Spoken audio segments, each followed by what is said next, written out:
இப்போ வந்து பார்த்தீங்க அப்படின்னா, ஒரு சிஸ்டர் வந்து ஒரு கமெண்ட் பண்ணியிருந்தாங்க. அந்த கமெண்ட்ட பார்த்ததுக்கப்புறமா தான் நான் ஒரு வீடியோவாவே போட்டுறலாம் அப்படின்னு சொல்லி நினைக்கிறேன். பேபீஸ் வந்து பார்த்தீங்க அப்படின்னா, அதிகமாக மோஷன் போயிட்டே இருப்பாங்க. அப்படி மோஷன் போய் நம்ம அந்த இடத்த தொடச்சு தொடச்சு வந்து பார்த்தீங்க அப்படின்னா, ரெட்டிஷ்ஷாக ஆகிடும். சம்டைம்ஸ் வந்து அது அந்த இடத்துல புண்ணாகிறதுக்கும் சான்சஸ் இருக்குது.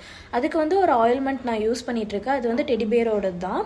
அந்த இமேஜை நான் இதில் உங்களுக்கு ஆட் பண்ணுறேன். அது ரொம்பவே வந்து யூஸ்ஃபுல்லாக இருக்கும். அதை வந்து அந்த இடத்துல வந்து அப்ளை பண்ணி விட்டுட்டு யூஸ்வலாக வந்து நீங்கள் டவலோ இல்லை வேறு ஏதாவதோ அந்த இடத்துல போட்டு விட்டுக்கலாம். டயப்பர் வந்து குழந்தைகளுக்கு மோஸ்ட்லி யூஸ் பண்ணாதீங்க. வெளியில் எங்கேயாவது போனீங்கன்னா மட்டும் அந்த டயப்பர் யூஸ் பண்ணுங்கள். வீட்டில் இருக்கும்போது காட்டன் துணி இல்லைனா வேட்டி துணி ஏதாவது யூஸ் பண்ணுங்கள். அதுவே ஓகேவாக இருக்கும். இன்னொன்று வந்து பார்த்தீங்க அப்படின்னா, பால் கட்டிக்குது என்ன பண்ணுறது சிஸ்டர் அப்படின்னு கேட்குறீங்க. பம்பு யூஸ் பண்ணுறதுனால வந்து எதுவுமே வந்து ஆக போகிறதில்ல. உங்களோட பெயின் வந்து ரெடியூஸ் ஆகும். அதை வந்து நீங்கள் பம்ப் பண்ணி எடுக்கிற மில்கை வந்து வேஸ்ட்டும் பண்ண போகிறதில்ல. அதை வந்து பாட்டிலில் இருக்கிறனால நீங்கள் பேபிஸ்க்கும் கொடுத்துக்கலாம். 4 hours வச்சு வரைக்கும் நீங்கள் கொடுத்துக்கலாம். ஆனால் 1 hourல வந்து குழந்தைங்க எந்திரிச்சிருவாங்க எப்படி பார்த்தாலும். இல்லைனா 1.5 hours மிஞ்சி போனால் 2 மணி நேரம் தான் அந்த குழந்தை தூங்கும். அந்த 2 மணி நேரத்துலேயே மறுபடியும் நீங்கள் அதை எடுத்து கொடுத்துக்கலாம். மறுபடியும் நீங்களே வந்து ஃபீட் பண்ணிக்கலாம். அது கட்டுற பெயினை வந்து நீங்கள் அட்ஜஸ்ட் பண்ணிகிட்டே இருக்க முடியாது. அப்படியே அட்ஜஸ்ட் பண்ணிங்க அப்படின்னாலும் எவ்வளோ நாள் அட்ஜஸ்ட் பண்ணுவீங்க. பம்ப் யூஸ் பண்ணுங்கள், அது தப்பே இல்லை. ஏன்னா அதில் வந்து நீங்கள் பம்ப் பண்ணி எடுக்கும்போது ஃபேட் பாலும் சேர்த்து எடுத்துருவீங்க. குழந்தைக்கு வந்து அது நல்லது தான்.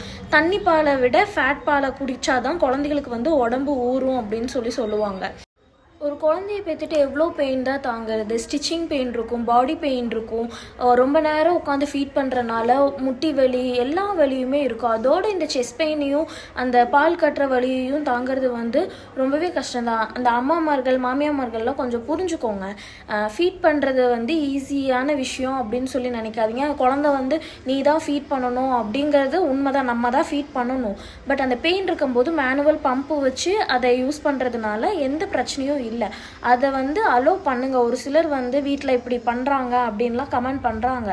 அந்த ஒரு ரீசனுக்காக தான் சொல்கிறேன். மேனுவல் பம்ப் யூஸ் பண்ணுறது உங்களுக்கு யூஸ்ஃபுல்லாக இருக்கும். இதுக்கு மேலே என்ன சொல்கிறது அப்படின்னு எனக்கு தெரியல.